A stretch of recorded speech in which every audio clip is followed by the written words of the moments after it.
Whenever I find myself in need, I always turn to the good book. Always turn to the good book. Dick Gregory, No More Lies, The Myth and Reality of American History. It does seem weird that white history and black history, there's two different histories. It's weird. It's the same country, right? It's the same landmass, the same borders, the same nation state.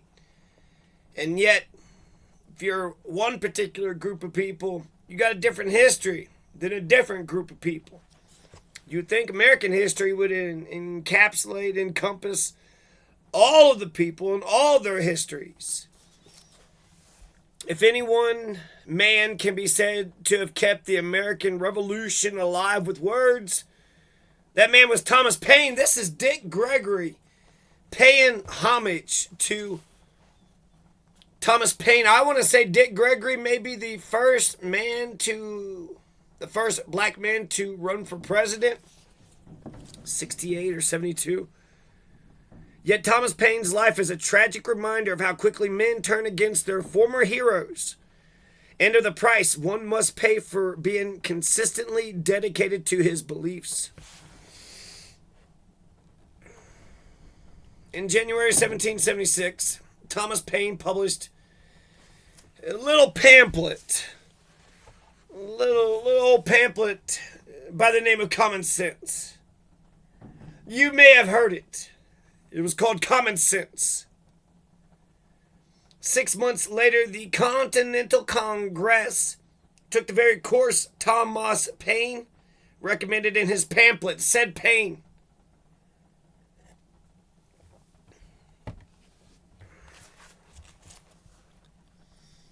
The sun never shined on a cause of greater worth. 'Tis not the affair of a city, a county, a province, or a kingdom, but of a continent. At least 1/8 part of the habitable globe. 'Tis not the concern of a day, a year, or an age. Posterity are virtually involved in the contest and will be more or less affected even to the end of time by the proceedings now. Now is the seed time of continental union, faith and honor. The least fracture now will be like a name engraved with the point of a pen on the tender rind of a young oak. The wound would enlarge with the tree, and posterity read it in full-grown letters. O ye that love mankind, ye that dare oppose not only the tyranny but the tyrant, stand forth. Every spot of the old world is overrun with oppression. Freedom hath been hunted round the globe. Asia and Africa have long expelled her. Europe regards her like a stranger, and England hath given her warning to depart. Oh, receive the fugitive and prepare in time an asylum for mankind. So we need an asylum for mankind. Marianne Williamson is talking about a peace department. And really, if you look at the Constitution of America, what's the point of America? The number one reason for America is to form a more perfect union. The other reasons to have a U.S. government, the other 5 reasons. So, number 1, to form a more perfect union. Number 2, to establish justice. 3, to ensure domestic tranquility. 4, provide for the common defense. 5, promote the general welfare. So, universal health care, well, hell yeah, that's good for the general welfare. Forgiving student loan debt, making college free, that's good for the general welfare. Have an economic Bill of Rights, a 21st century economic Bill of Rights, that is good for the general welfare. It's also good to secure the blessings of liberty. So why do we have the U.S. Constitution? Let's go in reverse order. The reason why we have a U.S. government, the U.S. Constitution, to secure the blessings of liberty, to promote the general welfare, to provide for the common defense, to ensure domestic tranquility, to establish justice, and number 1 reason for America is to form a more perfect union. And so if the American government tries to do anything outside of those 6 overarching purposes, then they are acting outside the bounds of the Constitution. Thomas Paine sought to put his body where his words were, so in the summer of 1776, he actually joined The American Revolution, General Roberdeau's division of the Pennsylvania troops as a volunteer. Thomas Paine seems to have been in the thick of some of the worst defeats the American army suffered. So Thomas Paine, I don't know if he bled or got shot, but he saw death and he saw his brethren and his friends go down. And he seems to have been in the thick of the worst defeats in the autumn and winter of 1776. George Washington suffered a series of shattering defeats at the hands of the British Army. That's true. While that's true, it was 12,000 troops. 12,000 troops. A succession of calamities followed defeat at the Battle of Long Island. The abandonment of New York on the 28th of October, the surrender of Fort Washington on the 16th of November, the stampede from Fort Lee on the 18th of November, the retreat through New Jersey, and on the 8th of December, Washington's escape across the Delaware. Yeah, we think of Delaware, Washington being on the Delaware to go after the damn Hessians, but he was actually running away from the main British army. But see, the thing that Washington knew, and maybe the British hadn't thought about, was that Washington didn't have to defeat the British army. He just had to fatigue them. And eventually they would die out, they would get tired, they would go home, they would lose, they wouldn't have food, they wouldn't have socks, and a couple $100 and clean socks are the reason why the Russians are throwing their country away, because they don't have clean socks and some cash. So I think about that. I hope an American soldier wouldn't throw their citizenship away just for a clean pair of socks, but shit, if you had wet feet for days.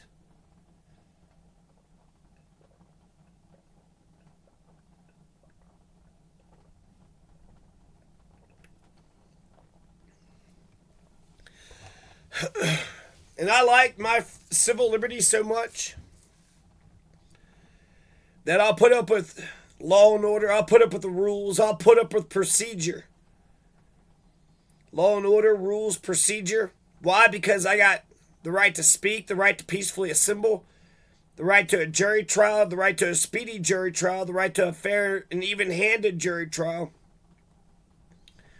Amongst a whole bunch, I got over 100 civil liberties. I got at least 100 freedoms, Colorado American freedoms. And in order to protect those, I don't want a criminal society, I want a free society. And laws, when people read the laws, it's supposed to make you more lawful because you're adjudicating all these different issues. So George Washington was getting his ass kicked, but George Washington knew that he didn't have to smash their army. All he had to do was just keep on surviving. If they smashed the army, then there'd be no more war.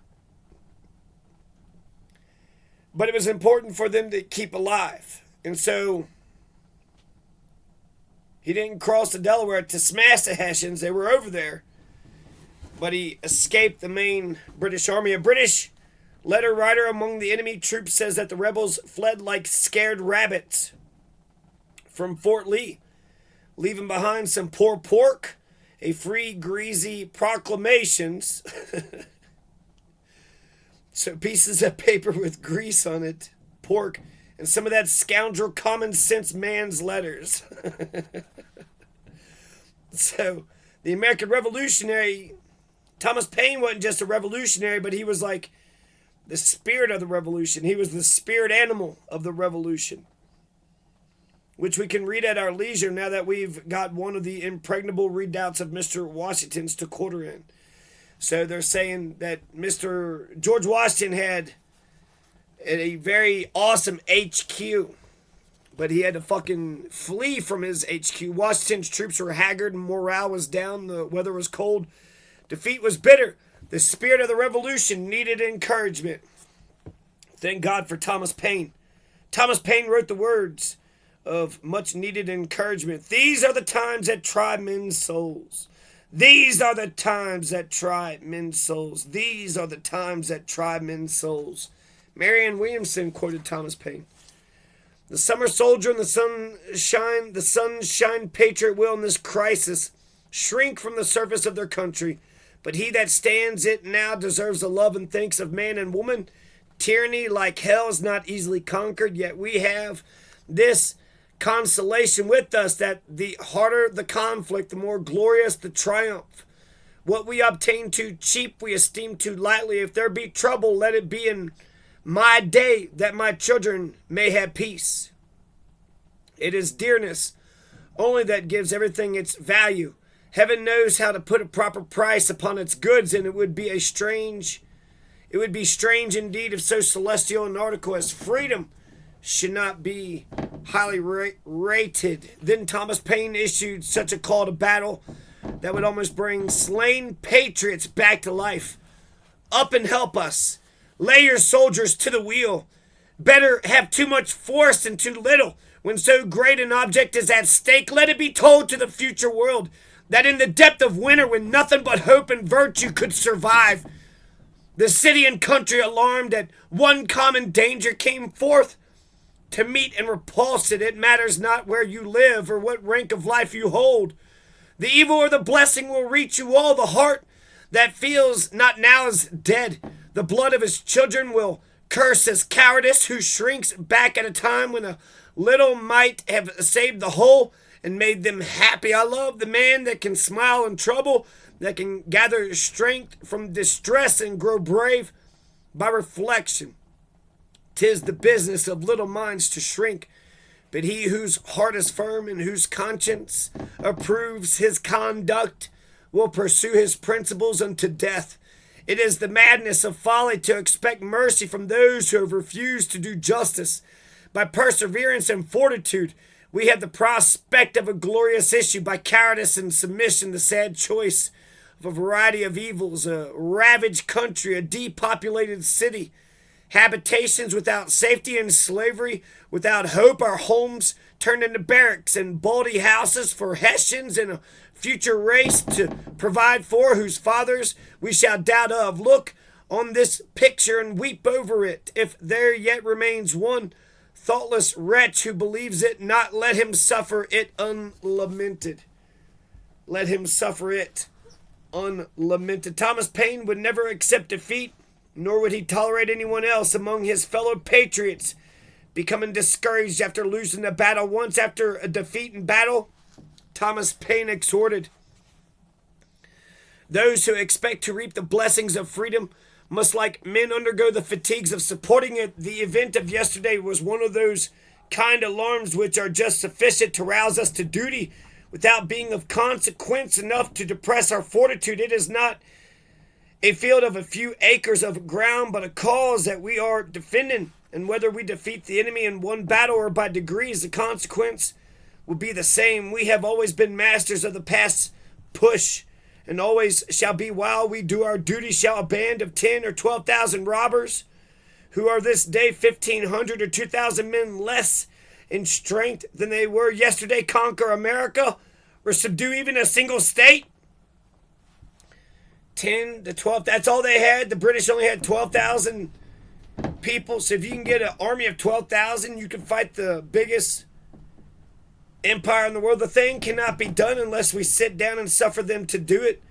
Another such brush, notwithstanding we lost the ground, would, by still reducing the enemy, put them in a condition to be afterwards totally defeated. It is distressing to see an enemy advancing into a country, but it is the only place in which we can beat them, and in which we have always beaten them. Whenever they have made the attempt, you have too much at stake to hesitate. You ought not to think an hour upon the matter, but to spring to action at once. Other states have been invaded, have likewise driven off the invaders. Now our time and turn is come, and perhaps the finishing stroke is reserved for us. When we look back on the dangers we have been saved from and reflect on the success we have been blessed with, it would be sinful either to be idle or to despair. So this is all great. But what's the myth, right? Dick Gregory is just saying how great Thomas Paine is? No, we're going to treat Thomas Paine like shit.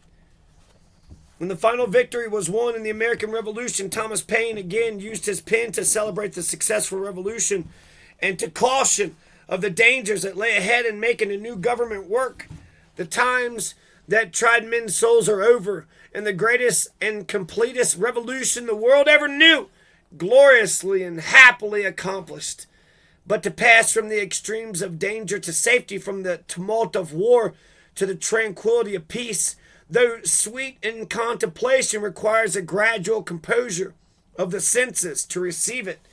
We actually have 27 senses: time, Golgi tendon, electromagnetism, itch, dizzy, dream, smell, taste, hearing, direction, proprioception, rotation, vibrations, coldness and pain, and coldness and pain, and coldness and pain, texture, air, pressure, thirst, fatigue, hunger, Merkel, fingertip touch, oxygen intake, vestibular, organ stretch, lanceolate, distance, eyesight, oxygen intake, distance, eyesight. To see it in our power to make a world happy, to teach mankind the art of being so.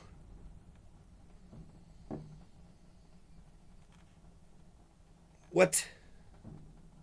Even calmness has the power of stunning. Even calmness has the power of stunning when it opens too instantly upon us. In the present case, the mighty magnitude of the object, the various uncertainties of fate which it has undergone, the numerous and complicated dangers we have suffered or escaped, the eminence we now stand on, and the vast prospect before us must all conspire to impress us with contemplation, to see it in our power to make a world happy, to teach mankind the art of being so, to exhibit on the theater of the universe a character hitherto too unknown, and to have, as it were, a new creation entrusted to our hands. Our honors that command reflection and can neither be too highly estimated nor too gratefully received. In this pause, then, of reflection, while the storm is ceasing, and the long agitated mind vibrating to a rest, let us look back on the scenes we have passed and learn from experience what is yet to be done, but that which must more forcibly strike a thoughtful, penetrating mind, which includes and renders easy all inferior concerns, is the union of the states. The union of the states. The union of the states. On this our great national character depends. It is this which must give us importance abroad and security at home. In short, we have no other national sovereignty than as United States. Individuals or individual states may call themselves what they please, but the world, and especially the world of enemies, is not to be held in awe by the whistling of a name. Sovereignty must have power to protect all the parts that compose and constitute it, and as the United States, we are equal to the importance of the title, but otherwise we are not. Our union, well and wisely regulated and cemented, is the cheapest way of being great, the easiest way of being powerful, and the happiest invention in government which the circumstances of America can admit of. I ever feel myself hurt when I hear the Union, that great palladium of our liberty and safety, the least irreverently spoken of. It is the most sacred thing in the Constitution of America, and that which every man should be most proud and tender of. Our citizenship in the United States is our national character. Our citizenship in any particular state is only our local distinction. By the latter, we are known at home, but the former to the world. Our great title is Americans. So the revolution in America was over, but another revolution was brewing in France. It stirred Paine's passions. He went to England. He wrote an essay, The Rights of Man, directed against Edmund Burke, and there opposing the French revolutionist. Fucking Edmund Burke. His attack on English institutions forced him to flee to Paris. Paine was made a citizen of the Republic, was elected to the Legislative Assembly, became allied with the moderates, and was jailed during the Terror of 1793. So Thomas Paine wasn't just an American revolutionary, he was a French revolutionary too.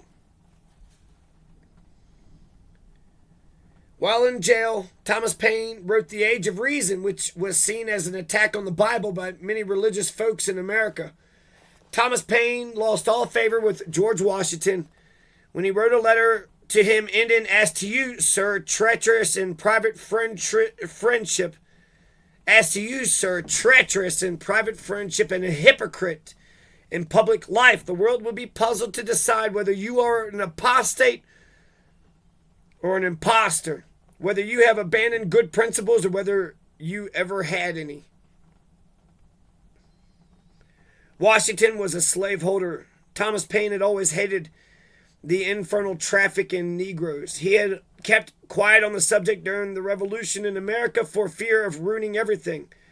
But since then, he wrote, "We must push that matter, abolition, further on your side of the water. I wish that a few well-instructed Negroes could be sent among their brethren in bondage, for until they are enabled to take their own part, nothing will be done." Thomas Paine had no admiration for the father of our country as a political leader and said the disposition of Washington was apathy itself. Nothing could kindle a fire in his bosom, neither friendship, fame, nor country. Thomas Paine was released from jail through the intervention of James Monroe, and in 1802, Thomas Paine returned to the United States. Damn! So he was in jail for nearly 10 years in France. But Thomas Paine found no hero's welcome in America, where his words had kept the revolution alive. We didn't treat Daniel Shays too good either. The whole Constitution was actually to smash Daniel Shays. He was a soldier who didn't get paid, an American revolutionary soldier who didn't get paid. And then the bank wanted to take his land, so he was going to throw a revolution.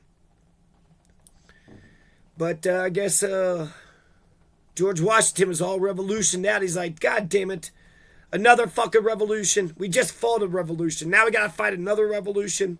No. Let's just smash this rebellion. Whiskey Rebellion? No. Shays Rebellion. Nat Turner Rebellion? No. Peasant Rebellion.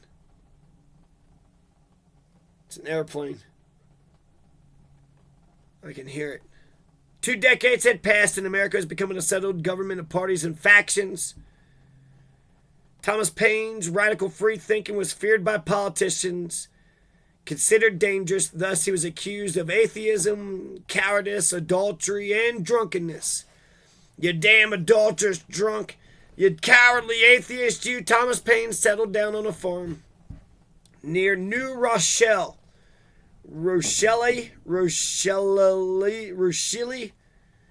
Rochelle, New York, which had been given to Thomas Paine by Congress when the Revolution was over, but it was a bad place for Thomas Paine. He was now a weary, sick, nearly broken old man. To settle New Rochelle was actually Tory country. A bunch of British fucking redcoat sons of bitches. Oh my God, he fought a revolution and then ended up living around these sons of bitches. New Rochelle was Tory country during the American Revolution, and now it was anti-President Jefferson, as was most of Westchester County. The villagers had not fought the war and had given all the aid they could to the British and to the Tory counter-revolutionaries called Rogers Rangers. Thomas Paine became the object of village ridicule and harassment. Whenever he went out, little children would follow him down the street, throwing rocks and mud at him, shouting, "Damned old devil! You damned old devil, you!" So, because he was on the side of freedom, on the side of elections and constitutions and federalism, you had that damn public pretender. You know, I'd fight a revolution for elections. I'd fight a revolution for the Constitution. I'd fight a revolution for the Bill of Rights, for federalism. I do not like George Washington, but God damn it, I like the rule of law. I like the 3 branches of government. I like the Constitution. I like my civil liberties. I like federalism and elections. Rule of all the 3 branches of government, legislative, executive, judicial. The reason why we have 3 branches of government, so that way we can check tyranny. So that way we won't have a fucking king or queen who tries to dominate over us my entire life. You want to rule over the rest of us my entire life? I want to have some power. No. Only you get to have power. Thomas Paine is right. There is no sovereignty in a democracy. Only the people are sovereign, and that's not really sovereignty now, is it? In our democratic and constitutional republic, the crowning blow came when Thomas Paine ventured into town To vote in the 1806 election, Thomas Paine, the brilliant orator of the American Revolution, shuffled into town with the taunting children following at his heels. When the election officials saw him coming, they smiled at one another, and when he announced his name, Thomas Paine was told that he was not a citizen of the United States of America and that he could not vote. Man, I can remember all my times that I voted. When I voted in 2000, I voted for George W. Bush. I was a good, loyal, young Republican. Then I go to college and pretty much become liberal immediately on my own accord. And it had nothing to do with college. I was like, I'm going to test this theory out. What if everything I've ever been told was a lie? And, here I am today. That I haven't gone back on that for a while. First one was George W. Bush, 2004. Between John Kerry and George Bush, I voted for Ralph Nader. In 2008, I was actually on the Ralph Nader campaign. So I voted for Nader once. I voted for Nader twice. And then 2012, my God, we got a whole bunch here. 2012, well, I'm not going to go through all of them, but you get the point. There was one time I wasn't able to vote for Jill Stein. I was able to get to Colorado. I had already voted for Jill Stein once prior to. And so my revolution was going to be a personal revolution. I thought I found love. And I was going to raise a family with Miss, Jill Stein's supporter. But that fizzled out. It did get me to Colorado, though. It did get me to Colorado.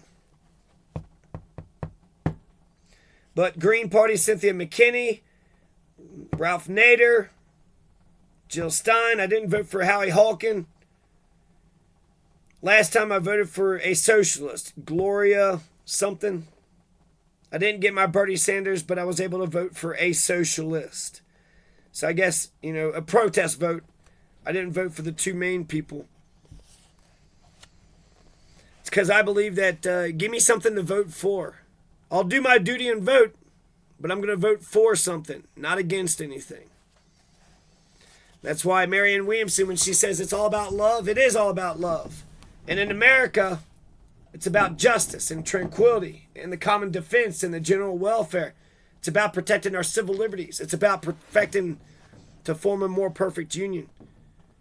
Thomas Paine was told he was not a citizen of the United States. He could not vote. Thomas Paine protested, saying that Congress had gave citizenship to all the soldiers of the Revolution. But you've been living in France. The election officials said that he was never a soldier in the Revolution, so they denied the truth and said that he was a foreigner and that he couldn't vote. That's what Thomas Paine had. That was the price he paid for being a free thinker in America. The insult was not over. Thomas Paine died June 8th, 1809. He was buried on his farm in an unhallowed ground. The good people of New Rochelle invaded the farm, ripped branches from the trees that had been planted at the grave, sold them as souvenirs. They broke chips off the tombstone and pulled up any flowers. 10 years later, a man named William Cobbett dug up Thomas Paine's bones with the intention of taking them to England to be exhibited in various cities. But the British government foiled William Cobbett's scheme, and Thomas Paine's remains disappeared somewhere in England. So the British government has Thomas Paine's fucking bones? Where the hell is Thomas Paine's bones? It's like the skull of Nat Turner. Motherfuckers are just passing this shit around. So today, Paine's resting place is unknown. But Thomas Paine is actually buried deep in the hearts and minds of all decent thinking people everywhere. This courageous freethinker who once said, "Where freedom is not, there is my country." So he's saying, where there is not freedom, he is going to go and get the freedom. What is the world's longest river? How many points is Q worth in Scrabble? Which weapon symbolizes the honor of a samurai soldier? None chucks a sword or a knife. The Nile River. The River Nile, 10 points is Q. And a sword. That symbolized the honor of a samurai soldier. Who first told Harry Potter that he was a wizard in Harry Potter and the Sorcerer's Stone? What scientific process do plants use to create their own food? What is the lowest number of people that can compete in a three-legged race? 3, 4, or 5? Hagrid Photosynthesis, and 4, Hagrid. That's who told Harry Potter he was a wizard. Photosynthesis, and 4. 4 is the lowest number of people that